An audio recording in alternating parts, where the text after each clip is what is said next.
Can I just be honest with you?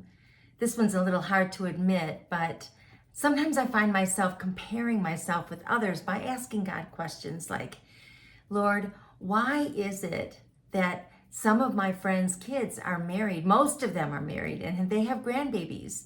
And neither one of my kids are married, nor do I have grandbabies to play with. And why are some of my friends' kids serving the Lord and in ministry when I can barely get my kids to go to church sometimes? Why do some people seem to have quick answers to their prayers, amazing answers? Yet I've been praying for what seems like an eternity for specific things. And it seems like I haven't even seen a pebble move and I'm still waiting. Why do some Christian teachers and authors get recognized by publishing companies when all I've done is get rejection letters from publishing companies? Why is it that some speakers and teachers go viral on the internet when I would love to reach more people? And it seems like I can only get a few compared to their many to watch my videos. You get the picture, right? But let me clarify something here. If you are in my tribe or a faithful partner to Solid Truth Ministries, then I am so grateful for you. I thank God every day for you. Also, I do want you to know that I do not believe that the things that have happened or not happened in my life or ministry is a result of a lack of faith, because my faith has never been stronger than it is right now. There are Christians out there that would tell me that I just need to lean in closer to the Lord. Well, I can tell you that that is not the problem, because I lean in close to the Lord every single day. Others would tell me that maybe I have some unconfessed sin that is blocking God's movement in my life. I disagree. Not that unconfessed sin doesn't hinder God's movement, it does. But I'm forever asking God to cleanse my heart out. I'm Cheryl Pelletiero for Solid Truth Ministries, and it is always my goal to bring to you solid truth, especially at a time when there's so many voices out there and so much false teaching permeating the church. So make sure to subscribe to this channel and then share the messages so that others can learn and grow in their faith as well. And more importantly, that they can hear about Jesus and learn what the Bible has to say. Be honest. You've compared yourself with others too. Maybe not like me, or maybe not even out loud, but it has happened.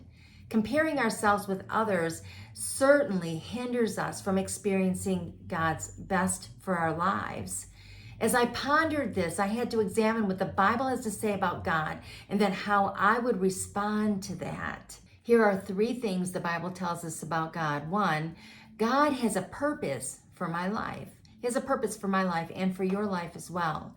We read in Proverbs 19:21, you can make many plans, but the Lord's purpose will prevail. And then Paul writes in Romans 8:28, and we know that God causes everything to work together for the good of those who love God and are called according to his purpose for them. Hence, the purpose or plan that God has for my life is different than yours. I'm unique, so are you.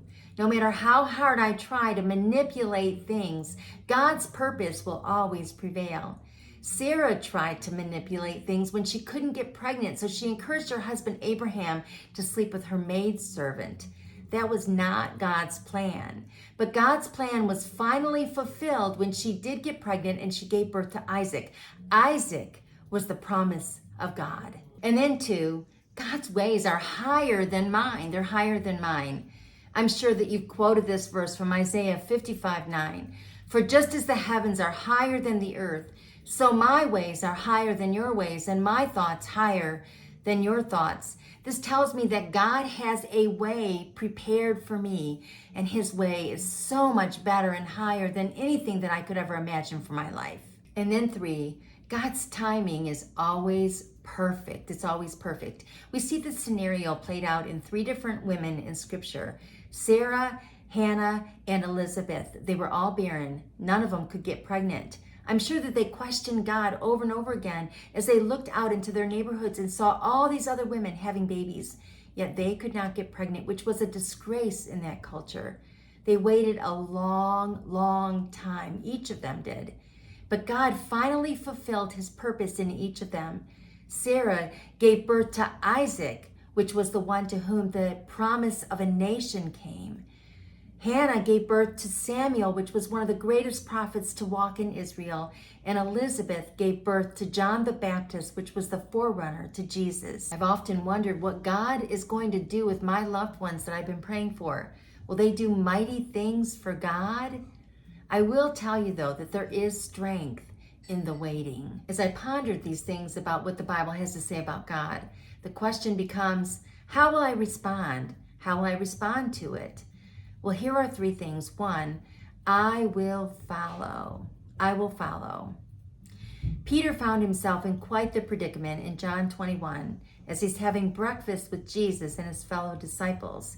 At breakfast, Jesus asked Peter 3 times if he loved him. And then if that wasn't enough, Jesus predicts the kind of death that Peter's going to endure. Well, Peter was beside himself, thinking, why is Jesus only talking to him and not John? So he points to John and he says, well, what about him, Lord?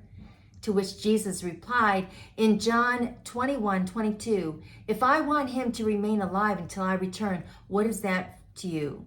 You follow me. In other words, Peter, don't compare yourself with John or others. You just follow me. What I have planned for John is of no concern to you. All I ask is that you follow me.